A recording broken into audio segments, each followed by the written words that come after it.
안녕하세요. 대금무다 모종입니다. 백중기도 하시냐고 고생 많으셨죠? 또 지난 한철 하한거 수행하신다고 수고 많으셨습니다. 수행은 결제 해제가 따로 없이 2, 3일 마칠 때까지, 더 나아가서는 해탈 열반할 때까지 해야만 합니다. 해도 되고 안 해도 되는 것이 아니라 누구라도 해야만 합니다. 왜냐하면 그렇지 않으면 해탈 열반할 때까지 우리는 끊임없이 늙고 병들고 죽음의 고통을 감내해야 되기 때문이죠. 모든 물들이 결국엔 바다로 가야만 흐름이 멈추는 것처럼 살아있는 생명체라면 누구라도, 사람이든 혹은 다른 생명체든 어떤 생명체든 결국엔 해탈 열반에 이를 때까지 우리는 늙고 병도 죽음을 반복하게 됩니다. 그래서 수행은 해탈 열반할 때까지 끊임없이 쉬지 않고 하는 거죠. 오늘도 여러분들과 함께 정예결사문 함께 공부해 보도록 하겠습니다. 정예결사문 37쪽입니다. 지혜로운 사람. 지혜로운 사람이라면 반드시 삶과 몸과 마음을 잘 다스려 스스로 자신의 허물을 알고 참회하며 조화롭게 삶의 균형을 잡아 밤낮으로 부지런히 수행하여 온갖 고통을 어서 빨리 여해야 합니다. 지혜로운 사람이 어떤 사람이냐? 반드시 몸과 마음을 잘 다스려. 이게 뭘 다스리는 걸까요? 몸과 마음을 욕망에 빠지지 않도록 잘 다스리는 겁니다. 지켜보고 다스리는 거죠. 자, 왜 그러냐 하면 욕망을 갖게 되면, 욕망이란 지금의 불편함과 불만족하고 괴로움에서 만족하고 편안하고 즐거움을 얻는 겁니다. 그렇게 얻으려는 마음이 몸을 필요로 하게 되고, 몸을 필요로 하니 몸을 얻게 되고, 몸을 얻으니 나라고 착각을 하게 됩니다.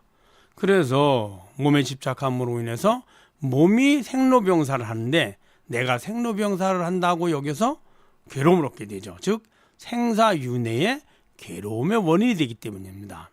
그래서 끊임없이 마음과 몸을 잘 관찰해서 욕망에 빠지지 않도록, 그리고 부처님의 가르침에 따라서 잘 배우고 실천할 수 있도록 다스리고 지켜보는 거죠.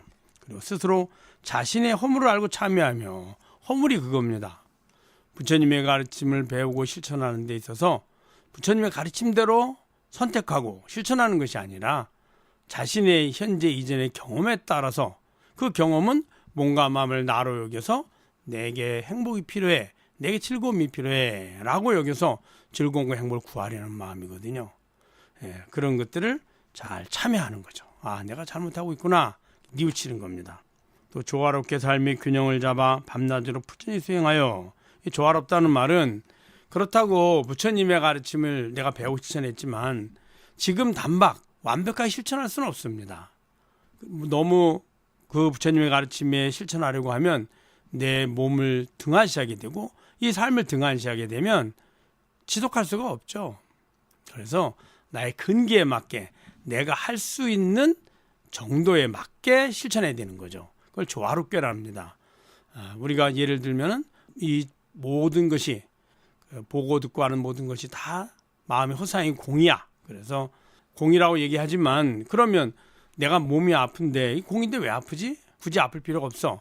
혹은 내가 병원에 갈 필요도 없고 고칠 필요도 없고 내가 나으려 할 필요도 없어, 이렇게 한다면 그 사람 몸이 아파서 돌아가시게 되겠죠.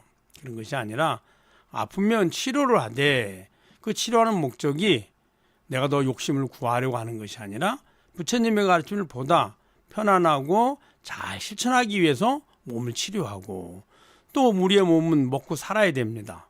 이게 다 텅 빈 공이니 실체하지 않으니 뭐 먹으나 안 먹으나 똑같은데 왜 먹어? 만약 이렇게 한다면 누군가가, 그럼 목숨을 잃게 되죠.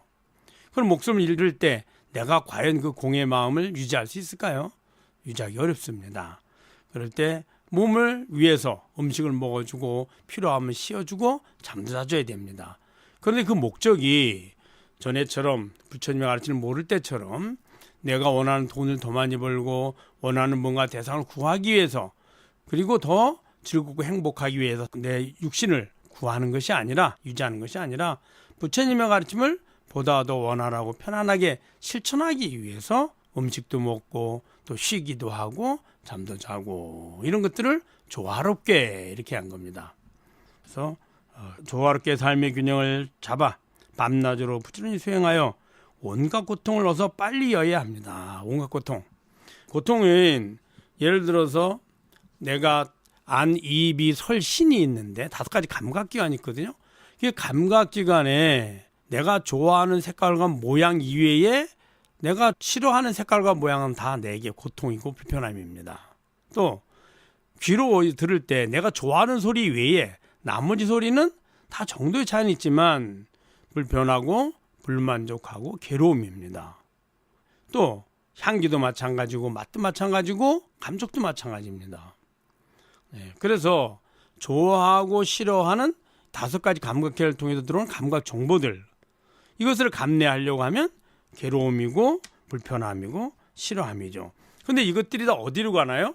내 마음으로 갑니다. 이 마음으로 가면 6가지 감각 정보가 눈으로 했을 때 좋아하는 색깔과 좋아하는 모양, 이게 있으면 나머지는 다 내가 만족하지 않는, 싫어하는, 내지는 좋아하지 않는 색깔들이죠. 그럼 하루 종일 우리가 예를 들어서 눈의 감각의 정보를 통해서 내가 좋아하는 색깔을 구한다고 생각해 보십시오. 내가 좋아하는 색깔보다는 좋아하지 않는 혹은 만족하지 않는 색깔과 모양을 훨씬 더 많이 보게 될 겁니다. 왜냐하면 좋아하는 색깔과 모양은 한정이 있거든요. 그러면 눈만 그럴까요? 귀도, 코도, 입도, 촉감도 똑같죠. 그럼 우리는 하루 종일 내가 좋아하는 감각의 정보를 찾아다니는데 몸을 움직여서 찾거든요. 왜 찾을까요? 그 감각의 정보를 받아들여서 내가 즐거움을 얻으려고 하는 거예요. 그런데 내가 얻으려는 그 감각의 정보들은 내가 좋아하는 것이 많지 않기 때문에 적죠. 예를 들어서 100가지의 시각 정보가 있다면 그중에서 내가 좋아하는 정보는 몇 개 안 되거든요. 나머지는 다 내가 좋아하지 않거나 혹은 싫어하거나 혹은 무관심한 그런 정보들이겠죠. 그래서 만약에 눈을 통해서 좋아하는 색깔과 모양을 구하고 또 귀를 통해서 좋아하는 소리를 구하고 코를 통해서 좋아하는 향기를 구해서 이렇게 해서 좋아하는 즐거움을 찾으려고 하면 어렵습니다. 왜냐하면 좋아하는 것이 한계가 있기 때문이에요. 그런데 그것이 5가지 감각 정보에 다 어디로 옵니까? 내 마음으로 옵니다. 내 마음으로 오면 어떤 정보든 좋아함과 싫어함을 2가지로 딱 나눠지게 됩니다. 그럼 좋아함과 싫어함은 2가지를 나누면 색깔이든 향기든 모양이든 혹은 냄새든 혹은 맛이든 혹은 소리든 싫어하는 정보와 좋아하는 정보 2가지를 나뉘죠. 좋아하는 정보가 많을수록 나는 즐거움이고 싫어하는 정보가 많을수록 나는 괴로움입니다. 그러면은 어떻게 하면 좋을까요? 싫어하는 정보를 좋아하는 거예요. 그냥 거기에 어떤 이유도 있지 않습니다. 그러면은 한 가지를 더 좋아하는 정보로 늘려놓으면 그만큼 즐겁고 편안하고 2가지를 하면 그만큼 더 편안하고 즐거운 거죠. 그런데 이 마음으로 오면 2가지가 되는데 이 마음의 주인으로 가면 어떨까요? 좋아할 때 주인도 나요, 싫어할 때 주인도 나입니다. 그러면은 주인으로 가면 아무 좋아함과 싫어함이 자체가 사라져 버리죠. 그러면은 더 이상 좋아함과 싫어함이 존재하지 않게 되고 싫어함에도 좋아함을 구할 필요가 없어지고 구하기 위해서 필요하다고 여긴 몸이, 도구인 몸이 꼭 필요한 도구가 더 이상 필요하지 않게 되죠. 그래서 우리들이 대개 고통이다, 이제 좋아함과 싫어함 정도는 고통까지는 아닌데 이게 점점점 늘어나면 고통이 됩니다. 불만족이 되고. 그런데 이 근본은 어디에서 오느냐 하면 대부분은 늙고 병들고 죽음을 근원으로 합니다. 즉 좋아함에서 즐거움을 구하는데 몸이 꼭 필요하고 이것들을 구하기 어렵게 된다면요. 몸이 아프거나 몸이 늙거나 몸이 죽겠네요. 완전히 할 수 없죠. 그러니까 몸을 보존하려고 애를 쓰게 되고 그 몸을 보존해 애를 쓰다 보니 우리는 조금만 불편해도 불편해지고 뭐가 질병이면 아프게 되고 고통에서 벗어나려고 합니다. 그래서 우리들의 그 고통을 가만히 보면 대부분의 고통은 늙고 병도 죽음을 근본으로 합니다. 즉 내가 좋아함을 더 이상 구하지 못할까 봐 하는 집착에서 비롯되죠. 여기서도 이제 온갖 고통을 여의는 방법을 말씀드린 것처럼 6가지를 통해서 눈을 통해서 내가 좋아하는 색깔과 싫어하는 색깔을 구하면 엄청나게 하루 종일 구해도 끝이 없습니다. 그런데 5가지 감각기관은 마음으로 오고 마음은 좋아함과 싫어함으로 나누고 좋아함과 싫어함을 두 가지죠. 온갖 그 싫어함과 좋아함의 정보들을 딱 두 가지로 좋아함과 싫어함으로 나누게 되고 그리고 그 주인으로 가면 하나로 돌아오죠. 할 필요가 없는 거예요. 그럼 온갖 고통을 여의는 방법 바로 감각의 정보 그 정보를 받아들이는 내 마음에서 마음의 주인으로 가서 주인을 깨달았을 때 벗어나게 됩니다. 그래 그 하나만 벗어나면 됩니다. 그렇지 않고 예를 들어서 색깔로 할 때는 이번 색깔은 마음에 안 들어서 다음 색깔은 마음에 들고 다시 또 마음에 안 들고 계속 바뀌게 되거든요. 그래서 온갖 고통을 여의는 방법 바로 진여자성을 깨닫고 진여자성에 머무는 것이 바로 빨리 여의는 방법인 겁니다. 그래서 조화롭게 삶의 균형을 잡아 밤낮으로 부지런히 수행하여 온갖 고통을 빨리 여의어야 합니다. 오로지 부처님과 조사님의 진실한 말씀은 의지하여 밝은 거울로 삼아 자신의 마음은 본디부터 신령스럽게 밝고 맑아 깨끗하여 본래 성품이 공인 줄 비추어 보아야 합니다.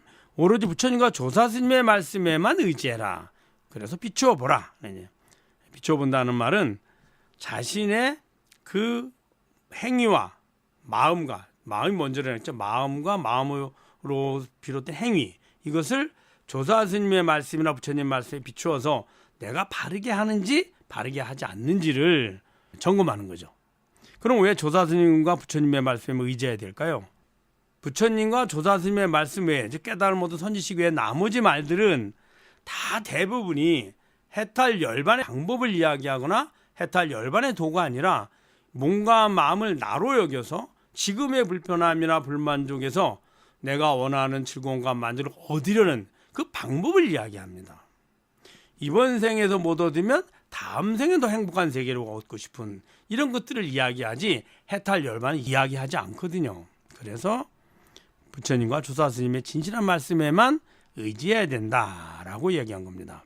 자, 그다음에 자신의 마음은 본디부터 신령스럽게 밝고 맑아 깨끗하여 그 자신의 마음 여기서 마음 바로 진여 자성인 본성을 이야기합니다. 우리는 이제 밝고 어둡다 얘기합니다. 밝고 어둡다는 나가 아닙니다. 내가 보는 마음이 바르게 잘 판단을 하면 바르게 판단한다는 것은 어떤 것이 나에게 참다운 행복을 주고 그것을 얻게 되면 어떻게 선택하고 어떻게 실천해야 하는가를 아는 겁니다. 그걸 지혜라 합니다. 그러지 못하고 오히려 본인이 행복을 준다 여기는데 고통을 준다면 그것은 어둠입니다. 그걸 어리석음이라 하죠.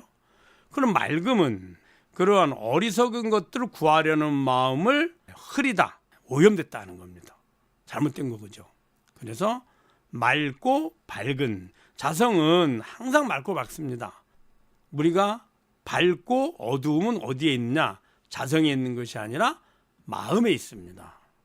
또 맑고 흐림도 깨끗함도 어디 있느냐? 바로 마음에 있습니다. 자성이 있지 않습니다. 자성은 그것을 보고 알기만 하죠.